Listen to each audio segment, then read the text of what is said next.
দর্শক, তিস্তা মহাপরিকল্পনা নিয়ে আমাদের বিস্তারিত জানাবেন আমাদের সহকর্মী মিলন পাটোয়ারি। তার সাথে সরাসরি যুক্ত হচ্ছে। মিলন, নিশ্চয়ই শুনতে পাচ্ছেন আমাকে। তিস্তা শাসনে অনেক আগেই তো এই মহাপরিকল্পনা নেওয়া হয়েছে, এখনো কোনো কাজ কেন শুরু হয়নি এবং প্রকল্প অনুমোদন এবং কাজ শুরু হওয়ার বিষয়ে পানি উন্নয়ন বোর্ডের বক্তব্য কি? এই তিস্তা মহাপরিকল্পনা বাস্তবায়নে তিস্তা পাড়ের যে লালমনিরহাট, গাইবান্ধা, নীলফামারী এবং এবং কুড়িগ্রাম সহকারে 5টি জেলার প্রায় 2 কোটি পরিবার তারা তারা তাকিয়েছিল। কিন্তু বর্তমানে তিস্তা মহাপরিকল্পনা বাস্তবায়ন না হওয়ার কারণে পরবর্তীতে বর্তমান সরকারের পানি সম্পদ উপদেষ্টা তিনি তিস্তা মেগা প্রকল্প বাস্তবায়নের জন্য জানুয়ারিতে কাজ শুরু হবে এরকম ঘোষণা দিয়েছিল। কিন্তু পরবর্তীতে পানি উন্নয়ন বোর্ডের সূত্র মতে জানা যাচ্ছে যে যে তিস্তা মেগা প্রকল্প বাস্তবায়নে সেরকম কোনো প্রকার প্রস্তুতি নেই। মানে বিভিন্ন মন্ত্রণালয়ে তাদের কাগজপাতি চালাচালি চলছে, কিন্তু কবে হবে এই মেগা প্রকল্প এই নিয়ে একটা দুশ্চিন্তার মধ্যে ছিল তিস্তা পাড়ের লোকজন।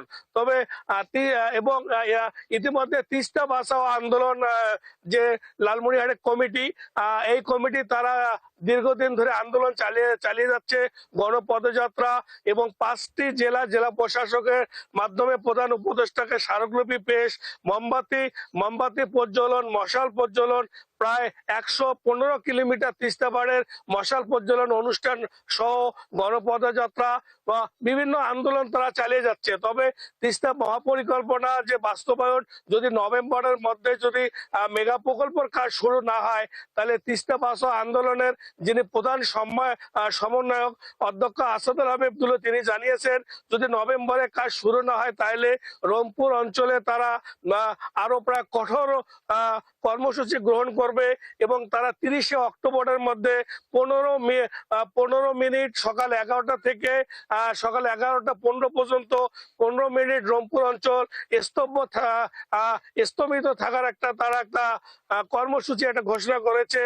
তবে প্রতিনিয়ত লালমনিরহাট, কুড়িগ্রাম, গাইবান্ধা, নীলফামারী সহকারে বিভিন্ন জেলায় তিস্তা পাড়ের লোকজন তারা বিভিন্ন আন্দোলন চালিয়ে যাচ্ছে। তবে লালমনিরহাট জেলায় বিভিন্ন বিভিন্ন প্রকারের আন্দোলনের মাধ্যমে উত্তপ্ত অবস্থায় পড়েছে তিস্তা পাড়ের লোকজন এবং আয়োজকরা জানিয়েছে তিস্তা মহাপরিকল্পনা বাস্তবায়িত হলে উত্তর অঞ্চলের যে কয়েকটি জেলা, এই প্রায় 5টি জেলায় 2 কোটি পরিবার তারা তাদের যে তাদের হারিয়ে যাওয়া সম্পদ তারা ফিরিয়ে পাবে। জি, আমরাও সেটাই আশা করছি। তাদের দ্রুতই তিস্তা মহাপরিকল্পনার কাজ শুরু করবেন পানি উন্নয়ন বোর্ড। আপনি সঙ্গেই থাকবেন মিলন পাটোয়ারি। ধন্যবাদ আপনাকে যুক্ত হওয়ার জন্য।